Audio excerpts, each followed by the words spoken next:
Welcome to the fourth meeting of the Wilson Project, a project realized with the support of the US Consulate General of Milan, the Piccionaia theatrical crew, the Wilson Legacy LLC, the University of Pittsburgh European Studies Center, and the University of Padova, Department of Humanities.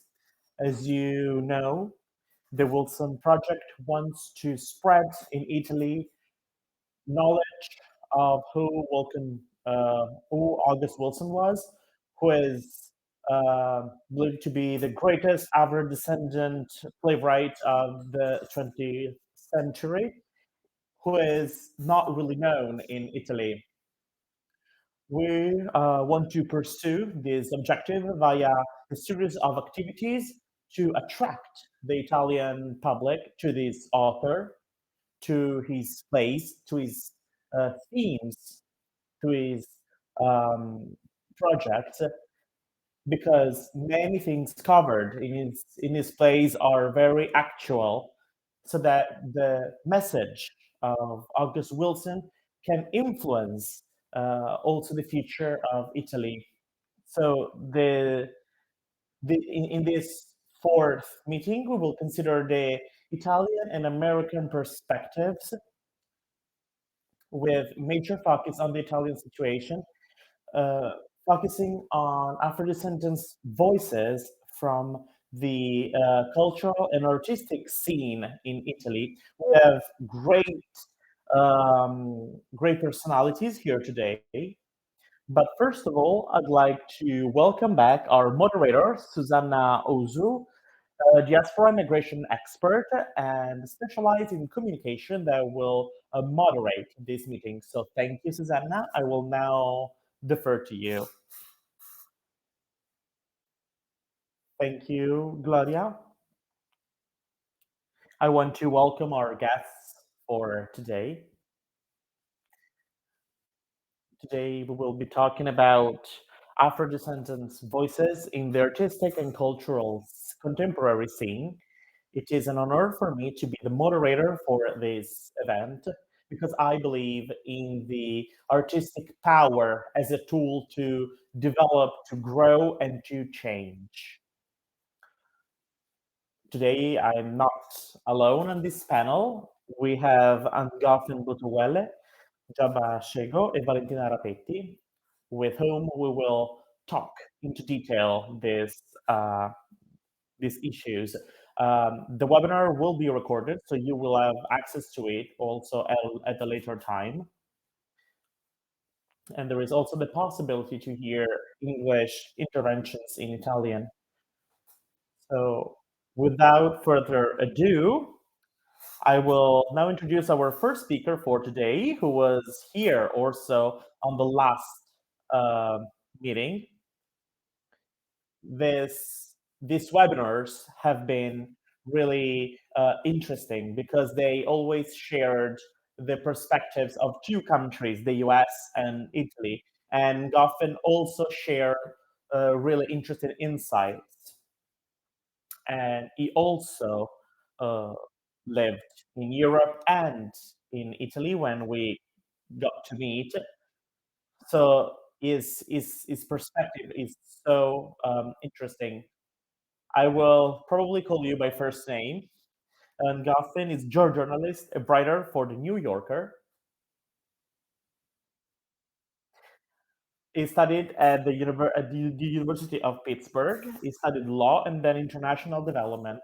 And he is the conductor of the podcast Duolingo French.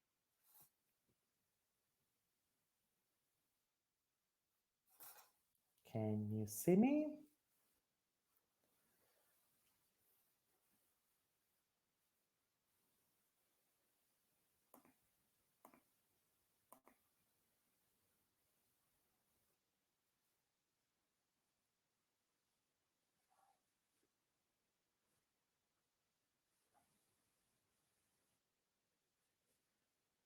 We have some technical issues.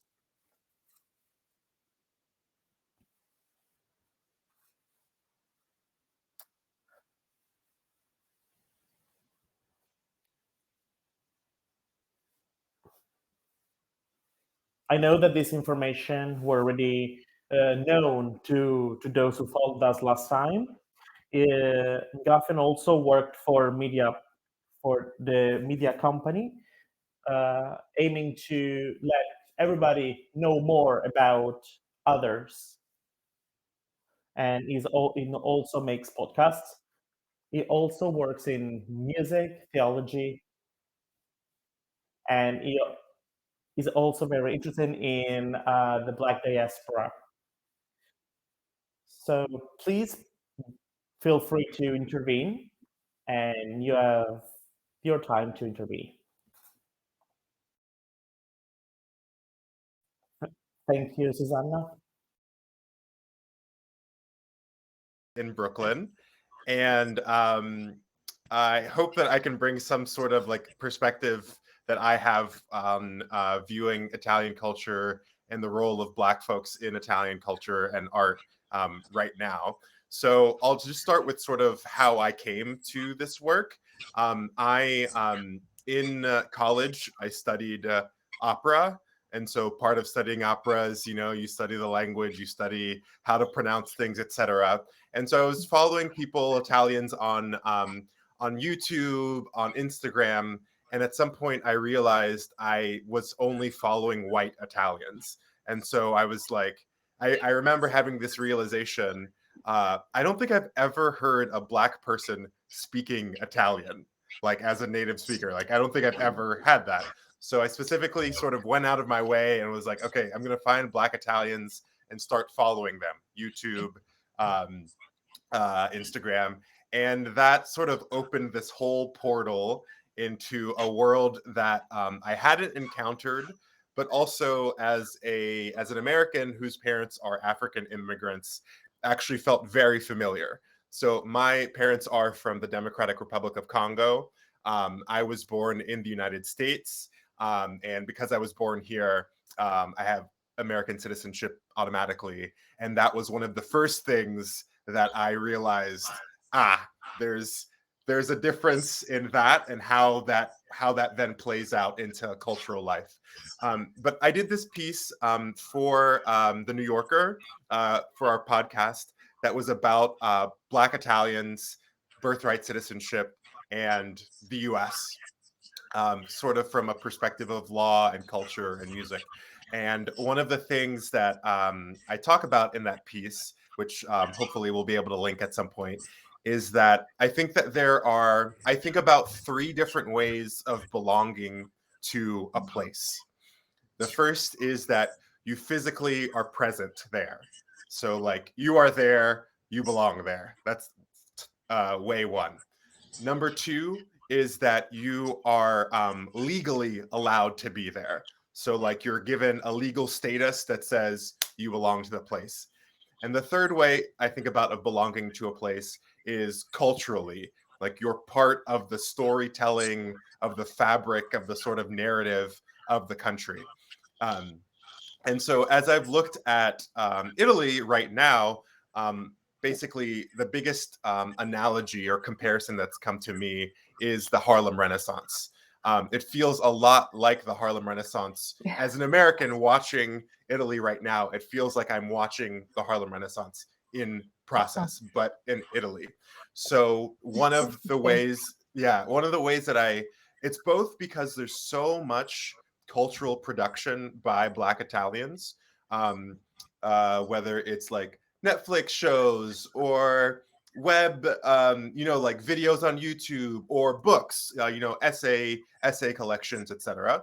But also because one of the things about the Harlem Renaissance in the United States, obviously it also produced a lot of Black art. It was happening in the middle of the Jim Crow era. So it was incredibly racist. Segregation was legal. In that context, there was all this art being made.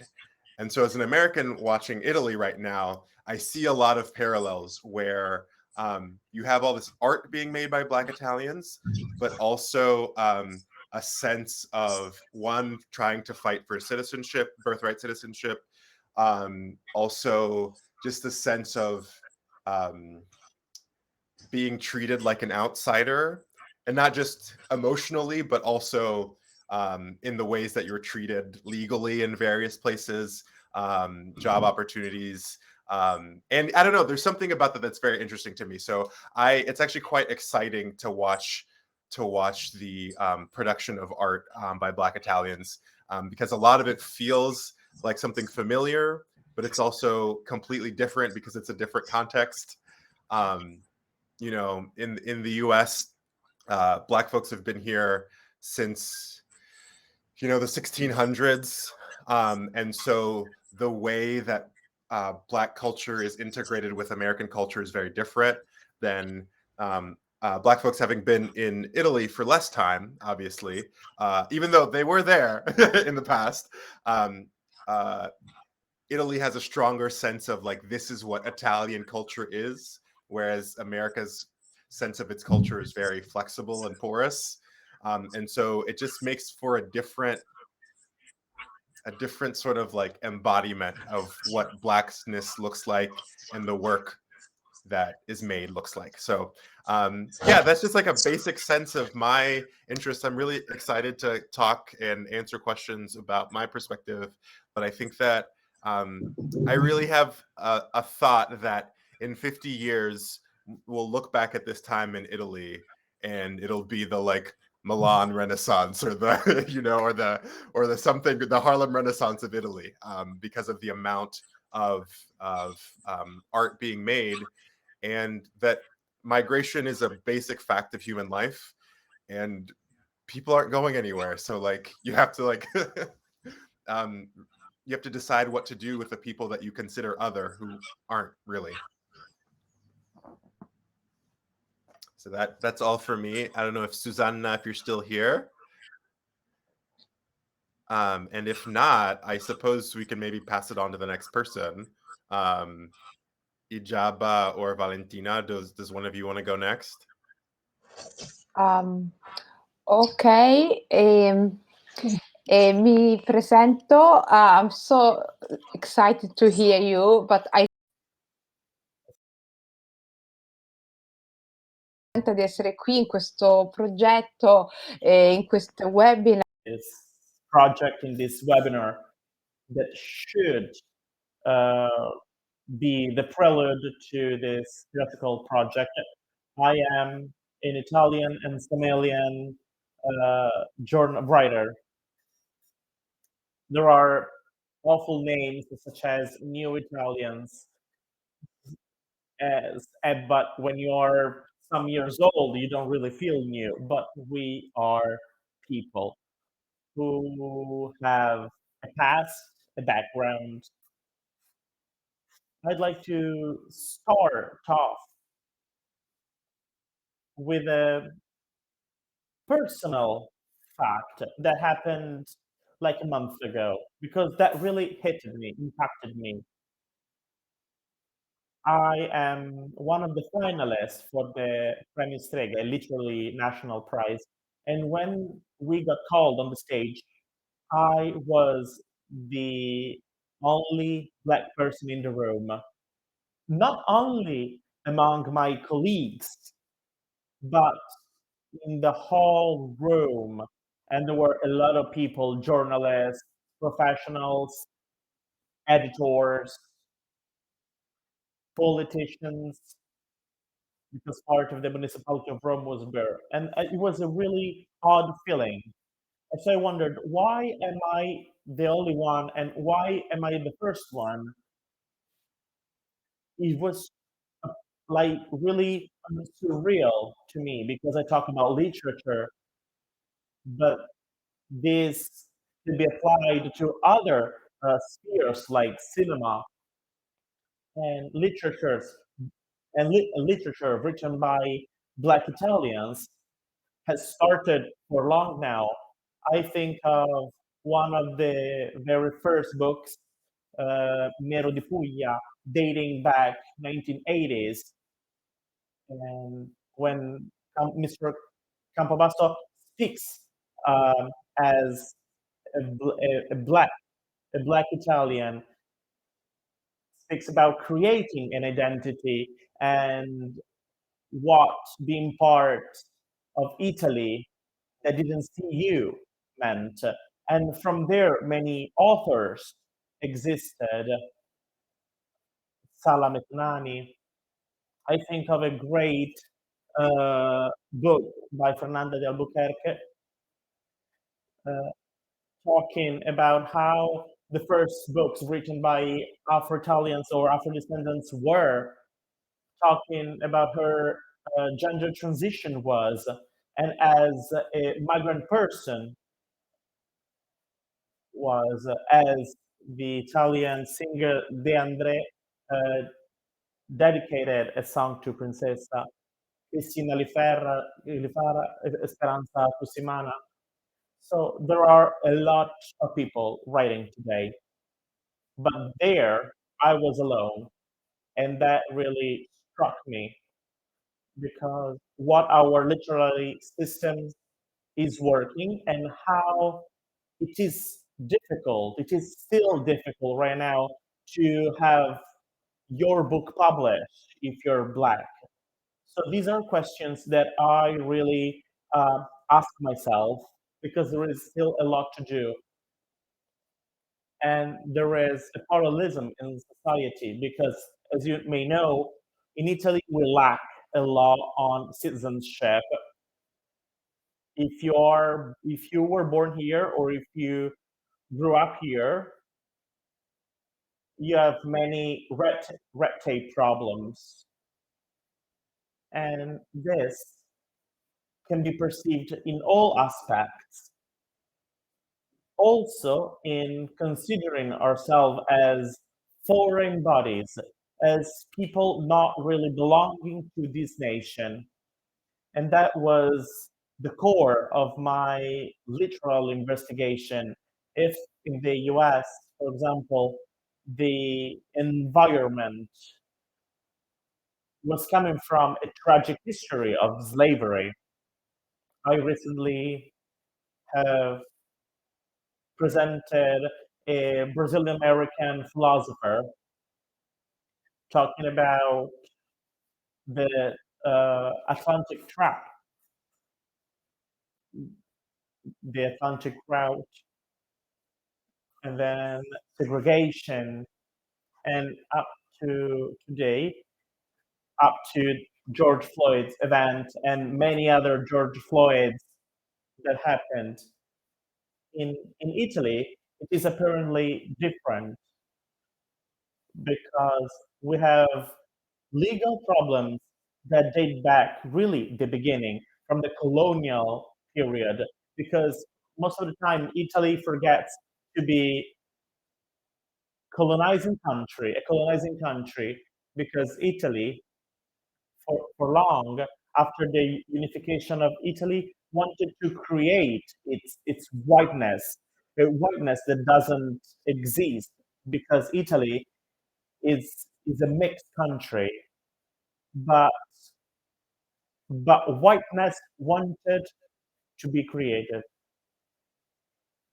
As it happened, for example, also in Brazil, there is a movie by Scorsese called Goodfellas, and a character said, "We turned white when we started beating the blacks." And the other fact was the national fact to go to Africa, take some countries and colonize them, and to bring to those countries a racial theory, a theory saying, I'm more than you and you are less than I am. So that happened in Eritrea, in Somalia, in Libya, and for 5 years during fascism, also in Ethiopia. Ethiopia was never a colony, but suffered military occupation. And this colonization did not start with Benito Mussolini. It started right after the unification of Italy, so in the late 19th century. So I never hear these kind of reasonings, but I only hear stereotypes. stereotypes that survived up to these contemporary days, considering the other person as an object and never as a subject. And art and literature try to take down these prejudices. So trying to shift the point of view, not mainly speaking of, for example, colonialism, for example, with many books that are now on the market, but Black Italian literature sheds new light on the situation, uh, gives the possibility to take one's space, one's time, to bring justice on racialized bodies. And to me, this is very fascinating because I believe, and that right now there is this parallelism between Italy and the US, like Harlem Renaissance, because that's proper what's happening on blackness, on who we are, and on who we have been. For example, many talk about the presence of Black people in Italy, not today, but in Renaissance. So asking why is Italy covered in statues with Black people in chains in Venice, Livorno, or the presence of Black people being servers. Let's talk about the Gondoliere by Carpaccio in Venice, or Alessandro de' Medici, but his history goes through forced slavery. And after all, also Alessandro de' Medici's history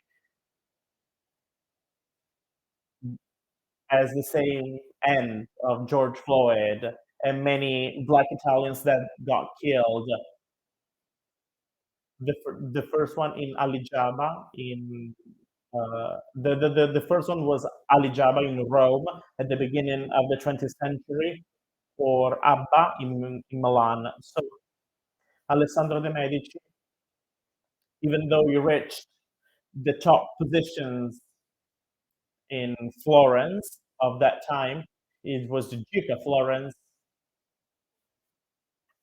he suffers that violence that Black people suffers. And I'm trying to sum it up in a nutshell. One of the strongest themes that I can perceive in literature is violence. Violence which is there, which is present, because your identity is if it was within this context of violence, but we need to break this limit. And violence can be expressed in 1,000 different ways. So one of the main themes is how to we can fight violence, finding solutions and ways to shift the situation. I have to say that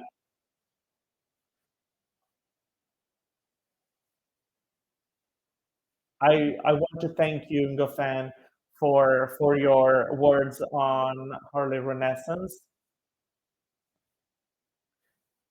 because right now I feel that people want to narrate themselves, but I believe whiteness is still predominating.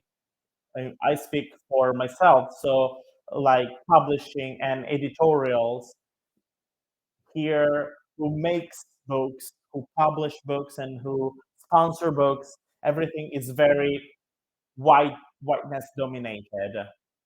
And I believe this is crucial in a country like Italy, because I know that there are great people, but probably our route is still pretty narrow. So we don't need only a real use solely, but we also need an artistic citizenship. We are getting there, but we still lack of it because there is still a lot to do. Can you hear me now? Great. Thank you for your contributions. Sorry, I had some technical interventions. I managed to hear most of your interventions. Obviously, I already have questions for you, but I see a line connecting the two interventions, such as, for example, pain. We talked about Renaissance cultural production, discrimination. We talked about the color of the skin.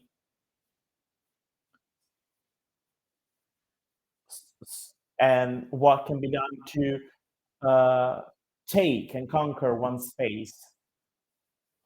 And I go back to what Igiaba said when she said that right now productions by Black Italians talk about the body. And I believe it's a way to break free, because probably many people still feel like chains on them. So this willingness to talk about breaking free and bodies stems from the feeling to be constantly in cages, in discriminatory cages. And so I saw that kind of link between these two uh, contributions. And I hope that this will be turned into beauty. Now we will go to Valentina Rapetti, research fellow and theater translator. So please feel free to take some time for your intervention. I will now defer to you, hoping that my connection will be stable. Thank you, Susanna. Thank you, Gloria. Thank you, La Piccionaia Theater Production, for inviting me. I am honored to be here with you, with so great guests. And the reason why I'm here is that over the past year, I've been working on a research project with some contact points with the Wilson Project. So I'm in contact with Renzo Carbonera, who is taking care of the first theater production of Wilson in Italy.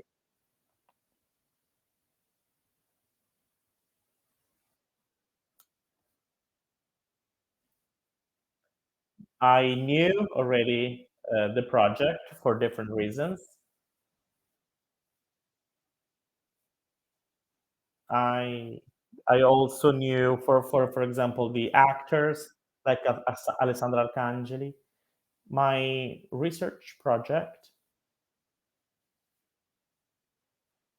that I came up with the University of Tuscia is called Theatrical Citizenship and Afro-American Culture as the subject of my project. Some of the issues raised by Ngofeen and Igiaba are pretty familiar to me and are at the core of my project. First, I'd like to talk about a preface to my project connected to how my project was born. It dates back to 2017. I have been translating for theater for quite some years now, and I was contacted by a theatrical production to translate.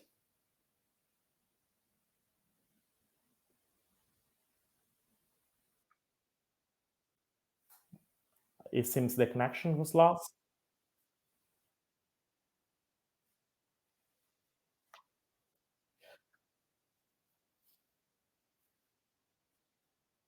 Unfortunately, it was very hard to hear. So while the technical issues are being resolved, I'll go back to you. I'd like to go back to the theme of pain and perceptions that you felt or feel when you come across Afro-descendants, Black people's issues in Italy.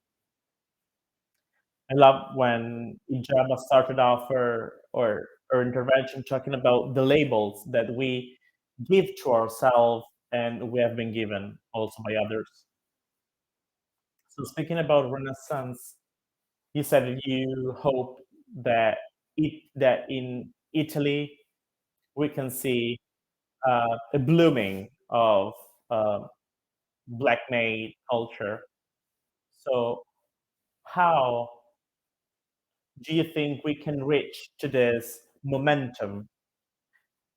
So I'd like to know, going back to your personal and American experience, can you give us some insights on how to promote cultural products that, on one hand, should not have the pain at their core, and on the other hand, they belong in the Renaissance context you mentioned earlier? So based on your experience in the US and in Italy. Renaissance is already happening right now in Italy. I think in a few years we'll look back and be like, oh, that's what this was. So I think it's already happening. I think that you brought up so many good issues. I mean, just to go with dolore, as you said, I think that one of the things that I notice as an American, a Black American, when looking at Italy and the experience of Black Italians, is that one of the hardest things seems like not being believed by the people around you.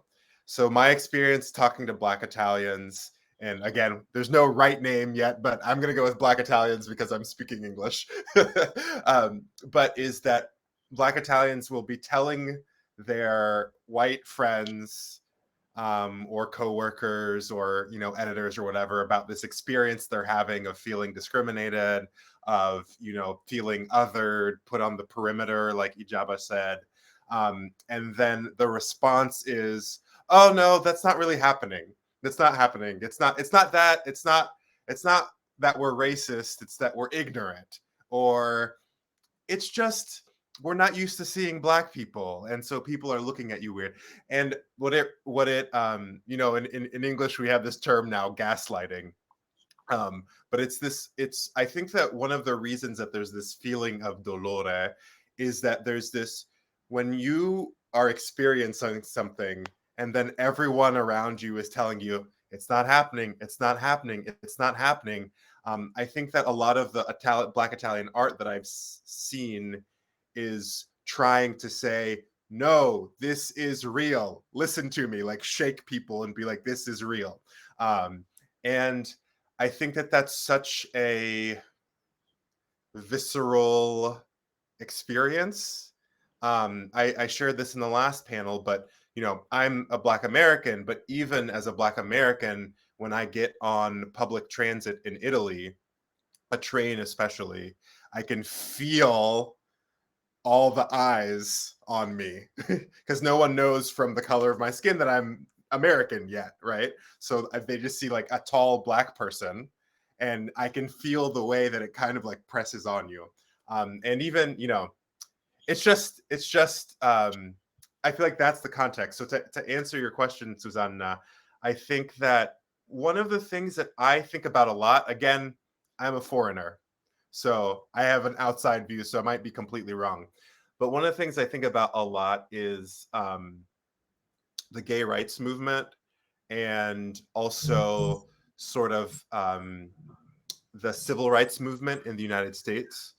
So I'll start with gay rights. In the 1980s and the 1990s, when HIV became a global, pandemic, in the US, the two cities where people were dying the most are, one, where I am, New York City, and two, San Francisco. And you had groups come together, the most famous one being ACT UP, whose entire mission was like, we're going to force society to recognize that we are here. You can't say we're not here. And we're going to force you to make these medicines, work on the medicines so that people can get better. And this sort of very systematic cultural strategy, if you will.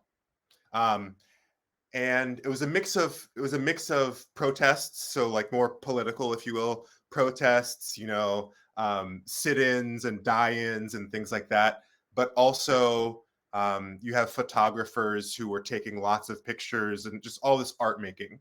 And so when I think about Italy, I mentioned the three categories of belonging at the beginning. Black Italians are physically present. They're there. End of story. They're fighting to get legal citizenship, and they're fighting to get cultural citizenship, if you will. And so what I always think of is, man, I wish that there were a strategic sort of coordination, like with ACT UP, with gay rights in the US, where it's people are intentionally making works of art and doing political protests and really doing them in conjunction to try to get society to be hi, we exist and you can't ignore that. I don't know. I think from the outside, sometimes it feels like everyone's sort of working on their own, and they get together and talk to each other and commiserate, but not necessarily that feeling of, this is our meeting, this is what we're doing, here's the strategy, and then go out and make your art. But I think the thing that is cool to me is that the art making is super, super, super, super important, because the art making, like with the Harlem Renaissance, I'll finish this point and then move on, and then let Igiaba talk. But like with the Harlem Renaissance, I think the important thing to understand with the US is that, like I said before, Black people had been here since the 1600s enslaved. They'd been working, all the way. 1865 is the end of the Civil War. From the end of the Civil War until the 1900s, Black people were here and were free, but still weren't sort of integrated as you are essential to American life. And that's what the Harlem Renaissance does. The Harlem Renaissance, in a way, says, this is who we are as a cultural part of this country.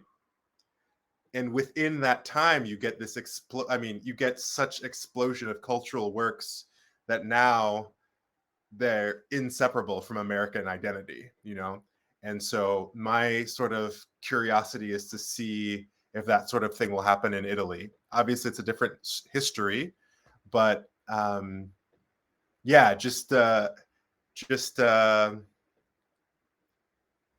art making is this opportunity for people to it's this opportunity to demonstrate that yeah, we're here, we're part of this, we're part of the same story. So grazie mille per l'intervento, ovviamente hai tirato fuori altri argomenti molto interessanti. Brought up incredible insights, and what's really interesting is strategy. So from abroad, probably it is clear that there are attempts to reach this goal, but probably it's clear that artists trying to get their space are working alone.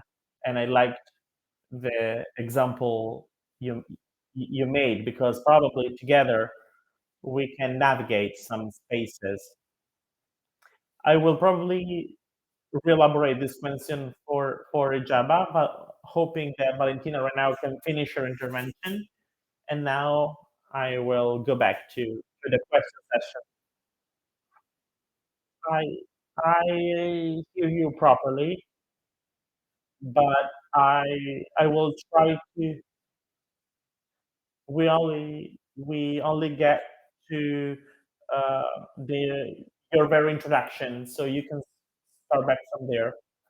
So rather than a collaboration,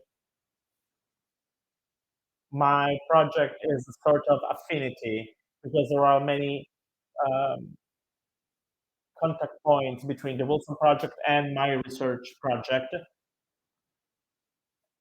called Cittadinanze Teatrali, Theatrical Citizenships. And in a bit, I'll explain you more. First, I'd like to tell you an anecdote that to me is very meaningful and traumatizing as well.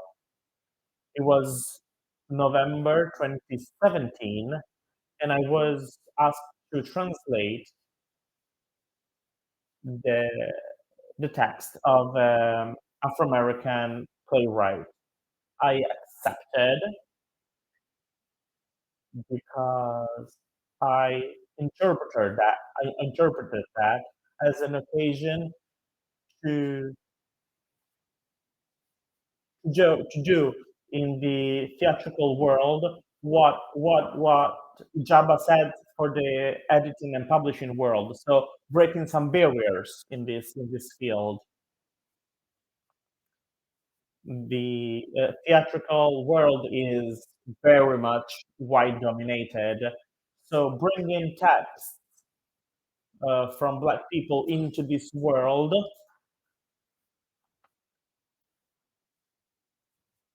in my opinion, was an incredible opportunity because it would have required the presence of Black Italians, Black Italian actors. I started translating this text, and the production put me in contact with the artistic side to provide the public with an extract of my translation. And I discovered, sadly, that the artistic side was entirely white. I stepped back. It was a text involving 5 characters, 3 African American men and 2 Indian characters. So I just delivered my PhD thesis, and I worked on 2 theatrical adaptations of the Othello by Shakespeare by 2 um, Afro-American writers. So I needed to step out of my comfort zone, in which I had stayed for some years while translating in the theater industry, governed by very precise standards and practices, conditioned by the public expectations, the cultural value attributed to certain plays, the risk that producers assume when they produce a play, because as I said, it is an industry, and producing a play in some context and under some circumstances is is really challenging because there are many uh, economic activities involved. So as economic activities are involved, those who produce make choices according to the public expectations and the cultural value attributed to those plays. All of that to say that as a translator that had worked in this industry, I was used to be asked the same questions by potential producers or crews or productions. And the questions normally were, how many characters is it? Because the broader this number is, the more the play costs. And is there the role for the male character? Because it is most of the time taken for granted that that character is white. So these are the two main questions that I received. So a reduced number and the role for a white actor were the two criteria. I tried to fight these dynamics, translating texts that had very strong female characters, but for the most part, this text never saw the lights of the stage. Because, as the Association Amleta said, it is very difficult also for women to get their space in theater. All of this to say that working to my PhD thesis, I stepped out of my comfort zone and I needed to give myself tools coming from American studies, African American studies, Black feminism, Black colonial studies, to read these plays and to be able to translate them properly. So when I received the proposal to translate this text, I came from this kind of background. So to me, it was shocking to discover that the actors involved for this play were white. In that moment, I started questioning and talking with artists and production, underlining the fact that it was absurd that a text originally thought and designed with 3 black characters and 2 Indian characters would have been played by Italian by white actors, and and I saw 2 phenomena. The first one was really being narrow-minded and closure. So a great fear before my eyes that when underlining the and when staging a play in a different way would jeopardize a privilege.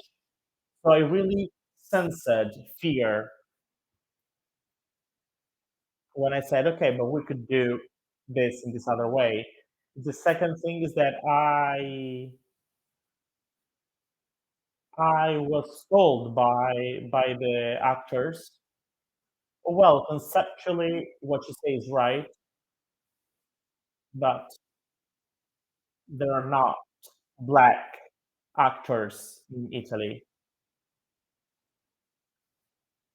I perfectly knew that there were and there are, and I want to mention the work by Leonardo De Franceschi with Cinema Afro-descendente, which is a website that stayed online, and Leonardo De Franceschi drew a mapped all black actors and actresses operating in Italy, and that's a great job he did.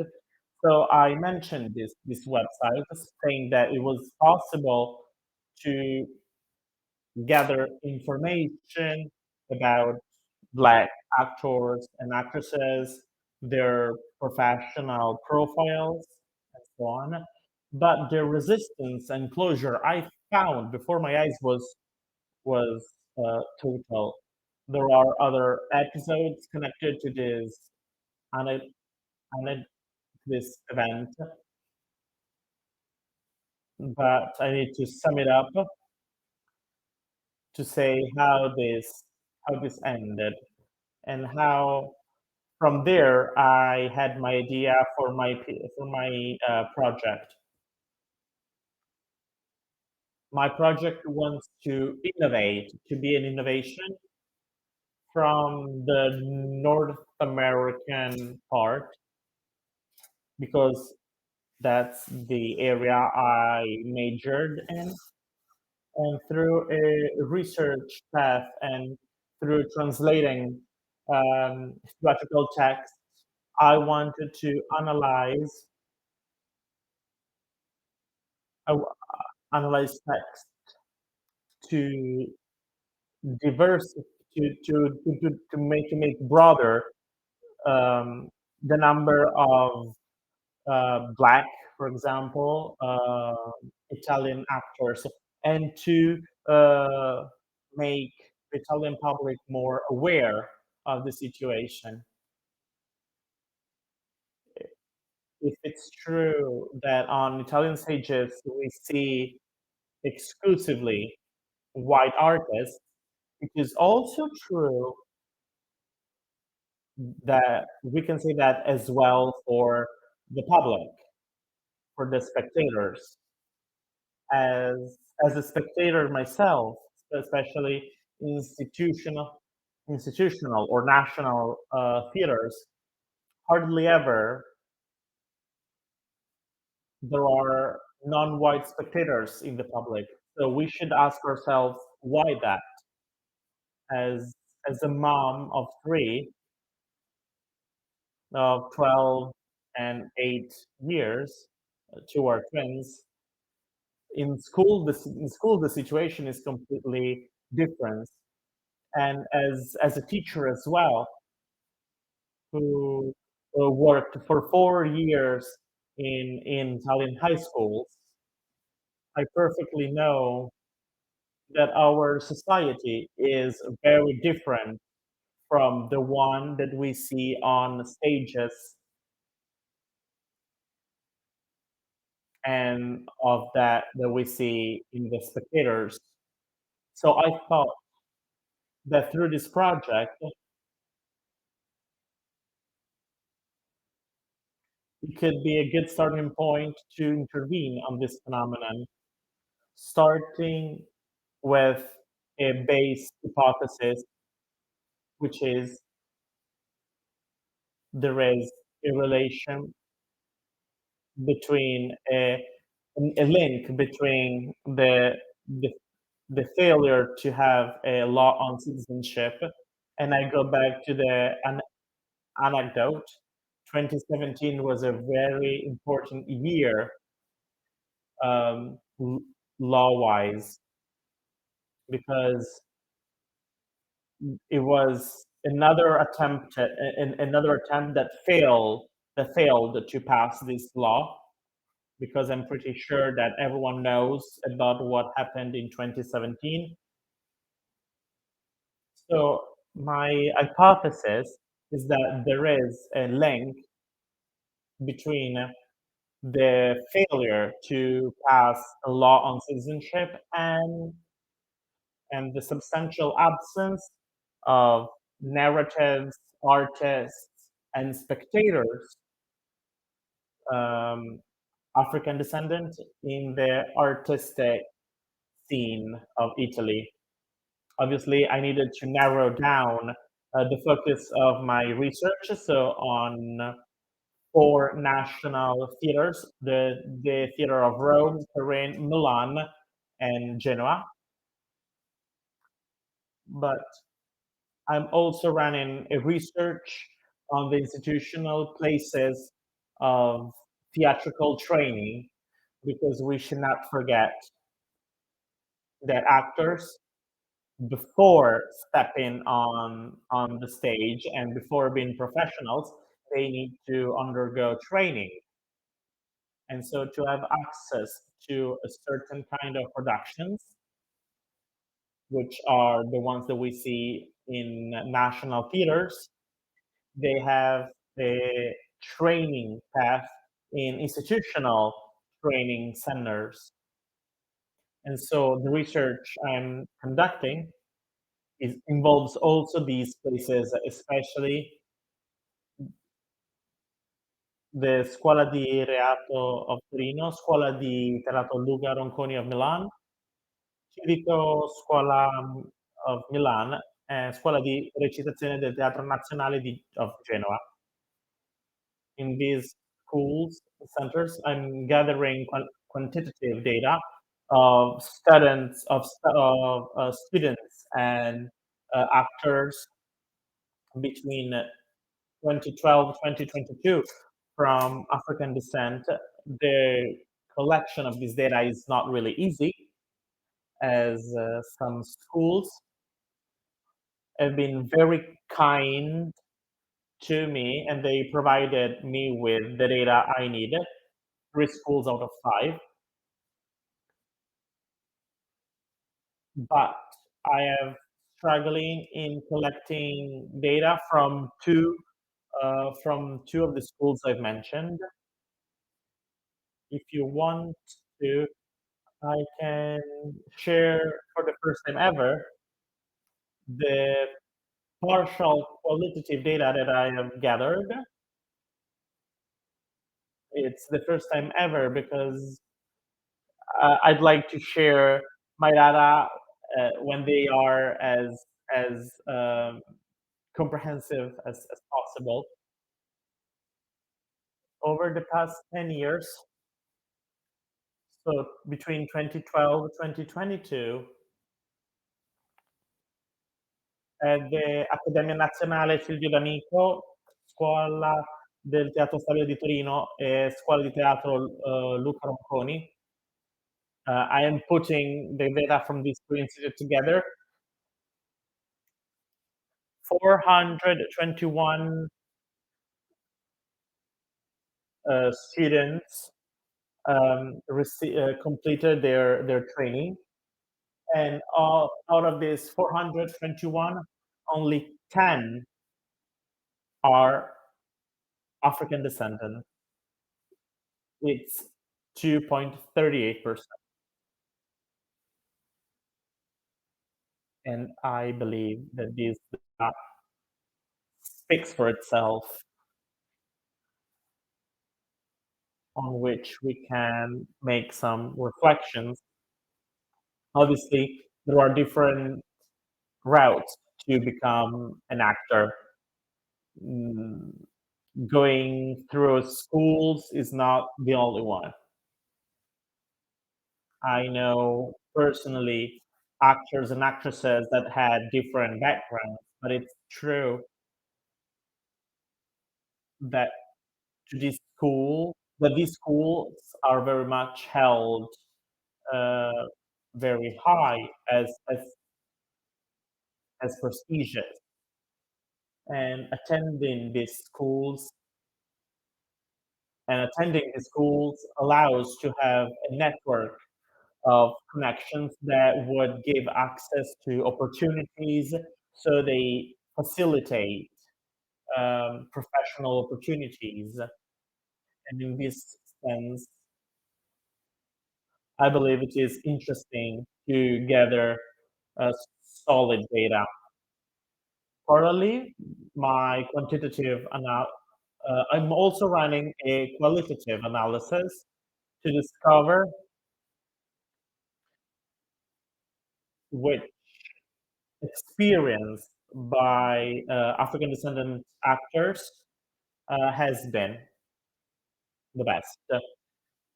And this analysis is conducted by the administration of a survey, a questionnaire with a series of questions. And I am collecting qualitative data and experiences that are extremely interesting and touching as well.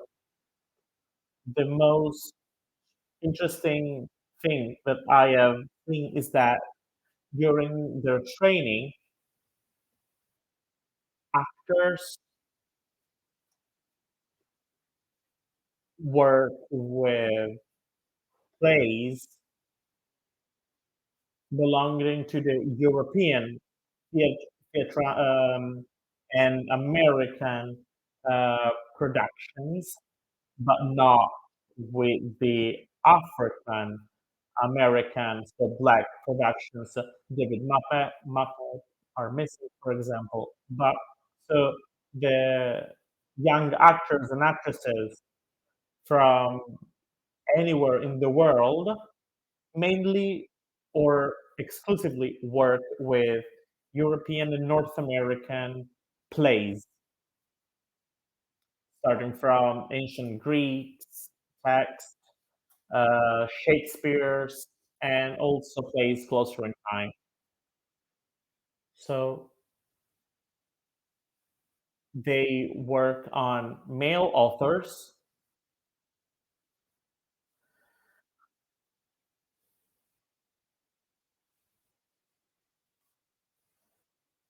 and this is so interesting because when they finish their training path and they start working in the real world,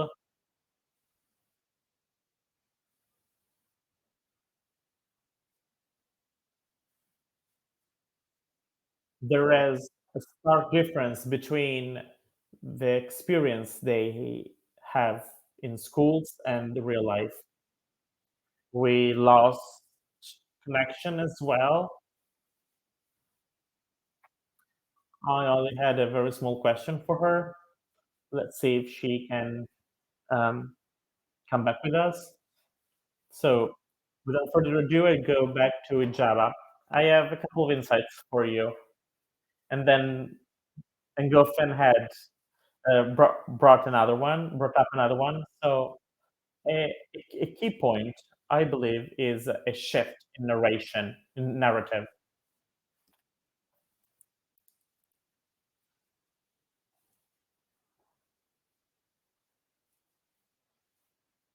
I'd like you to go more into detail in this regard. Also basing yourself on what you wrote and how writing can become a political tool to change uh, the narrative. And then Valentina, I'll go back to you.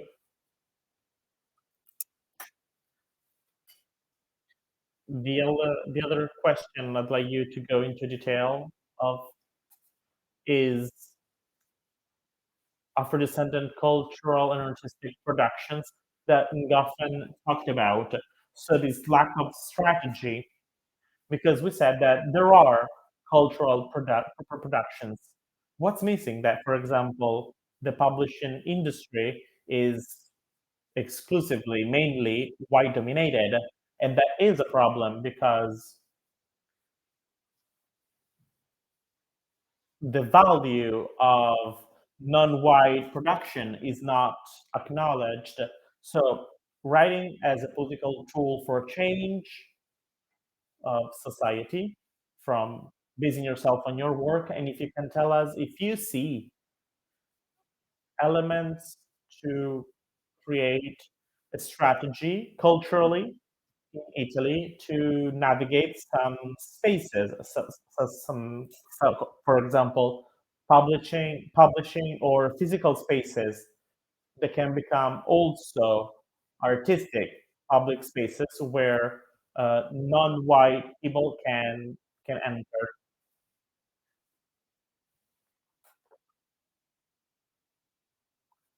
Having a strategy is crucial. I will. I'll start from a Brazilian example to get to Italy. In Brazil, over the last 3-4 years, has registered a boom in Afro-descendants. Brazil has a black population equal to 54%. In Brazil, slavery was abolished, but there are some examples of forced slavery, especially in the rural areas of Brazil. But in the cultural production of Brazil, Black people and African descendant people were not really there. Why? Because there were no places for them to be culturally visible. I have two uh, moments, such as Elimboge and Quadernos Negros, that started publishing Baristo and other writers and people, and that led not only to underground publications, but also to take out a publishing boom of increase of African descendants authors. This is a very bourgeois. In Italy, the publishing industry is bourgeois, is mainly by bourgeois people and from the north of Italy. In Italy, if you are from Rome or from the south of Italy, you have problems. So this kind of industry in Italy is elite, is elite oriented. But lately, I see attempts, especially in some publishing companies, firms, such as 66 and Second, that has a very interesting catalog. On one hand, it has sports, and on the other hand, he has a more globalized world. So also a critical side on Italy. He published new works by Cristina Lipara, and so it, not only the great and the loud speaking names from the US, but also from elsewhere. So there are attempts. A key is changing the readers. And by changing, I mean mixing it. So,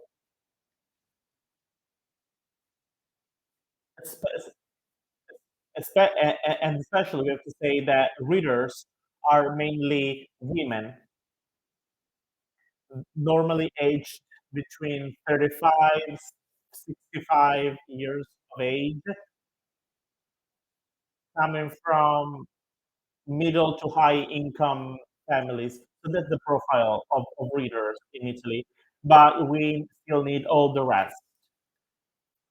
And we could get there by thanks to the schools. In Italian schools is very multicultural, where there are many people from different places. There, we need we need to break the barriers. We need to bring other kind of texts, for example, by Italian African descendants, and there is where we can create art. So not only the chance to create art in the future, because schools are the place where there is a confrontation, not only with society and teachers, but also with your family, because one of the main obstacles uh, holding people back from becoming artists is families. When I started my career, and I didn't know it would have become, a job, they said you will be forever unemployed. You need to look for another job. So school can really mediate that and strengthen the dream of a person to become who they want, and also mediate also with one's family. To me, it was crucial because it was there when I discovered not only European texts. I had probably unconventional teachers such as Gal Garcia Marquez, Marco Max. So right there, your brain really opens up. And another crucial place in publishing is public libraries, because you can really take any book there and you can really decide what kind of reader you want to become, and also if you want to become a reader, because in Italy there is a very low rate of readers, so many people do not choose to not read. Another thing I noticed is that another strategy is those who can bring to the public different texts, they should do it. I've always tried to do that. I've created 3 collections of works in my life. The first one was the first one did not was not really successful because I was really nobody still. Another one was called the Future, with many female characters and female writers, with differences in the context in Italy, uh, and from the context in Africa, with people coming from Turin, Milan, Florence, and other places in Africa as well. Places. I chose, for example, African descendant women that were successful and showed publishing houses that that was a segment that could need some working. Right now, the problem is with uh, black men. There is uh, a writer in the prize Campiello Giovani, but there is a lot of resistance in publishing houses, uh, but also very famous journalists. You don't see many. So this is a segment on which we should really work. We should push um, publishing houses to consider other writers, because that is a crucial thing, in my opinion. A few words of my experience. I will be celebrating 20 years in the business this year. And when I started, we were we were many. There were many people like me. I remember a lot of meetings, people, my willingness to do, but many people gave up writing because publishing firms expelled most of the people that were there with me. I sometimes define myself as a survivor of this business, of this industry, because I started off in a very dynamic environment, but then this environment was killed by the publishing firms of those times, because they didn't trust the people who were with me, and that was really a pain. But among the survivors, there are people need to make 1,000 sacrifices. You need to have side jobs, and sometimes your novels and works uh, do not go as planned. And after you get past it, my endurance really was the key to my success, because we created a network between my colleagues. One, Pecore Nere was on the book that had the most success with this strong title, so Black Sheep. In 2005, they didn't even know that we were Italians, saying, "You come from the Balier," saying, "No, we're not French, we're Italians." And that thing to be together with Ingy Mubiayi, Cristina, and many other people, it was really something good for me. If I had been alone, probably I wouldn't have got to the end. But staying with many people and exchanging ideas and words, it was incredibly useful. And what helped me was also understanding my white colleagues, Henry De Luca. Henry De Luca told me, you you you should be you shouldn't be complacent with the white reader. You should slap all of them, all readers, black readers, white readers. And this piece of advice to me was actually useful, and that's something that I also say to others. We need to challenge those who read us. It is interesting, everything you said. The Valentina's research is extremely interesting. There are cultural training centers that are not probably the standard one, such as the writing schools. I could have never had the access to it, paying 8,000 euros per year, and and with my refugee family. So my writing school was the library. So if we want to train more people in the industry, in this field, we should allow a popular training, because otherwise we would have only elitarian writers. We should allow all social classes to have access to opportunities. Also, those who come from a low income context to be culturally trained. And that is probably something that Italy is lacking of, because schools and libraries are the two places where also those that don't have money can dream to be someone.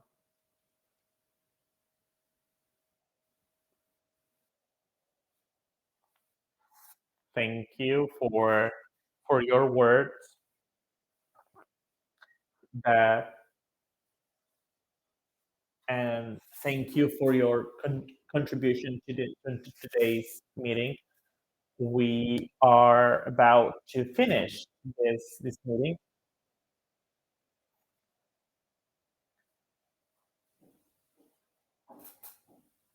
Can you hear us? Yes.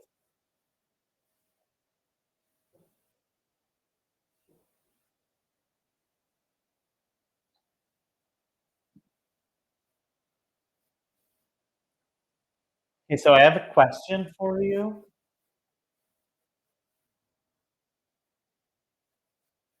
I wrote a few notes. Congratulations for your research project. You started mentioning the problem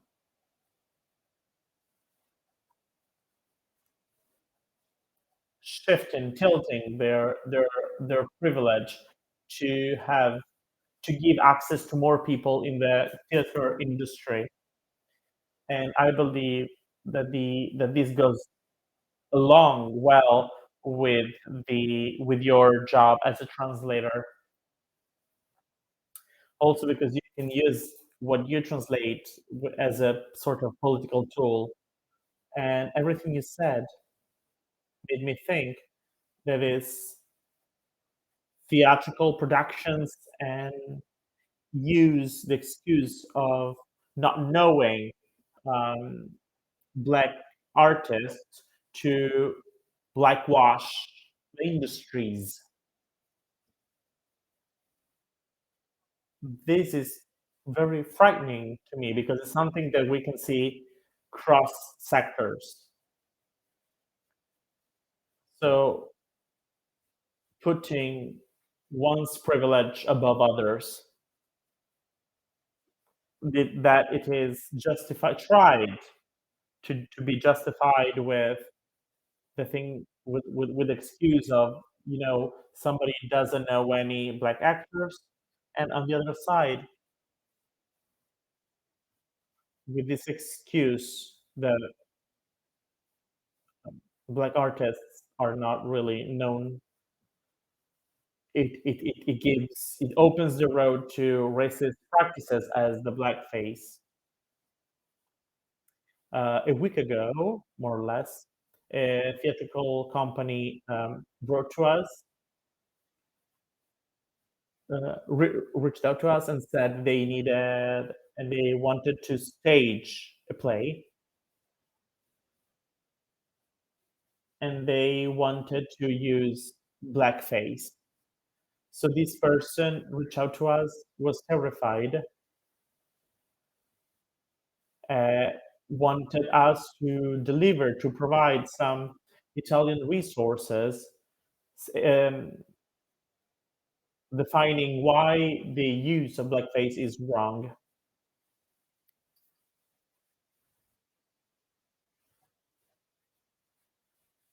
So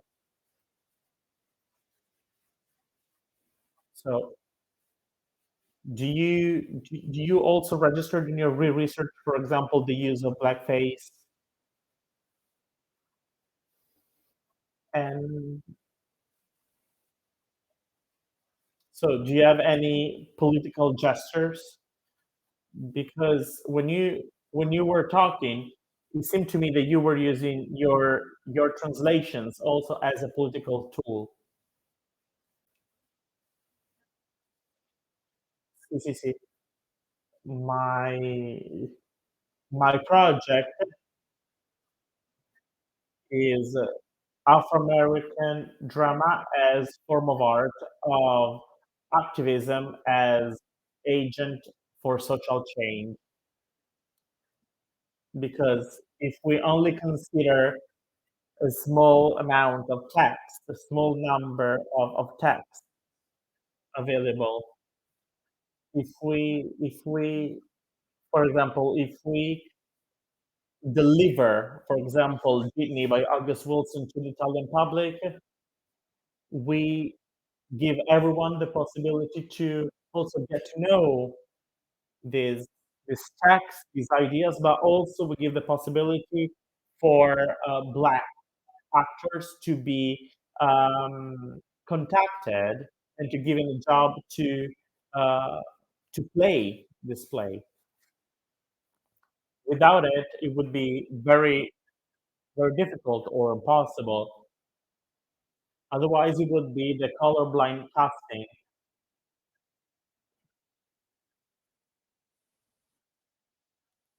I believe that Marta in the past webinar, uh, but let's call it colorblind casting, when a theatrical production uses colorblind casting. On one hand, it is using a positive practice because they will employ an actor, employs actors and actresses that are non-white, but which is thought for a white actor. But so it's creating a job opportunity.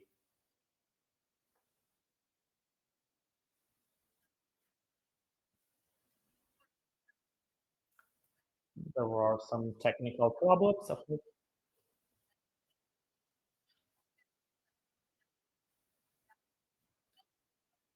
But in doing so,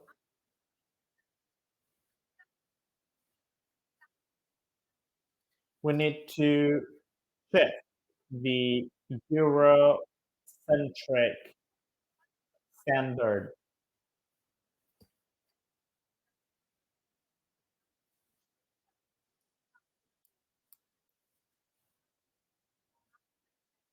But you are staging a, a play from an author who is associated cultural prestige, so you're not really changing the scene. And this is something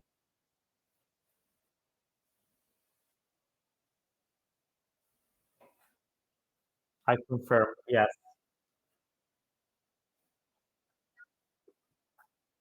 yes, we need to change the status of things, to change the theatrical industry in Italy under the artistic point of view, under the professional point of view, and under the spectator's point of view, because our hope is to see not only changes in the actors and actresses, but also in the spectators. The other thing I wanted to say regarding what Igiaba said, so access to training, which is something I deeply uh, care about. Public schools and libraries have a crucial role in our society, and as Italians, we should be proud of our schools.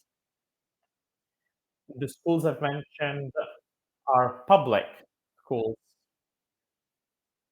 These are high training centers that give the possibility to people for free, and those that are not that is not accepted in those schools, if they can't access these public schools,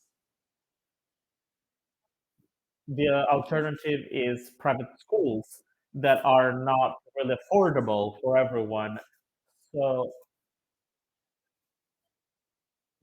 so this trait is pretty interesting. So the greatest schools we have are public. I first talked about writing. Writing schools are mainly private. The only public writing center is school. In theater, there is a rich tradition of free schools, but the number of students is pretty limited, and they do not accept new students every year because of that.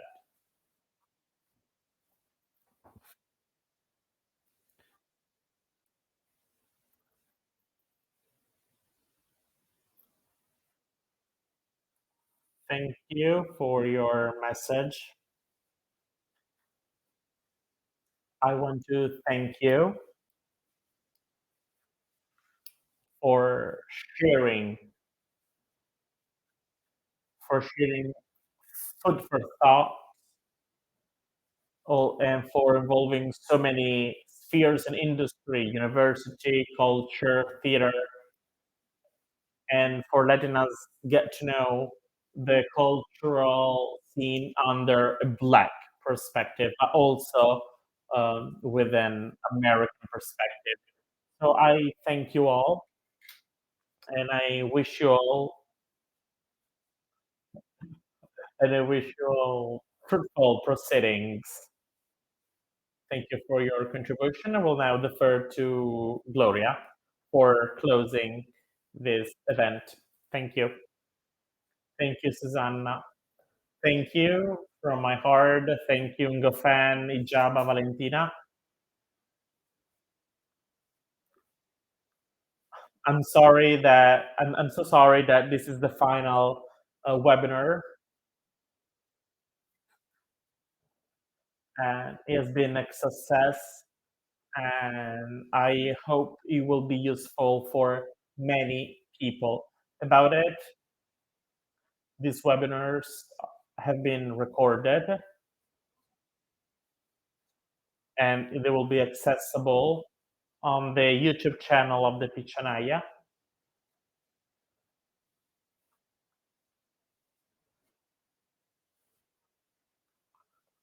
Thank you, the US Consulate General of Milan that made possible this project, and our partners, University of Padova and University of Pittsburgh. We have something to remind, which is probably the most important date, which is the presentation of Ginny by August Wilson for the first time in Italian on an Italian stage, and it will be the first time ever on an Italian stage. I think it was about time, and I hope that with the Wilson project we contributed, hopefully, to make this great author be known to the Italian public. The debut will be Friday, May 12th, 8:15 p.m. in Vicenza, with Ginny by August Wilson, directed by Enzo Carbonera, Jonas Aregai, Maurizio Bosso, Germano Gentile, Aaron De Velde, and the process that is what Valentina said. So translating Ginny into Italian and employing a cast of Afro-descendant Italian actors that from the beginning, it was a prerequisite. And I hope we contributed to boost, to convince the Italian theater to open up in this direction.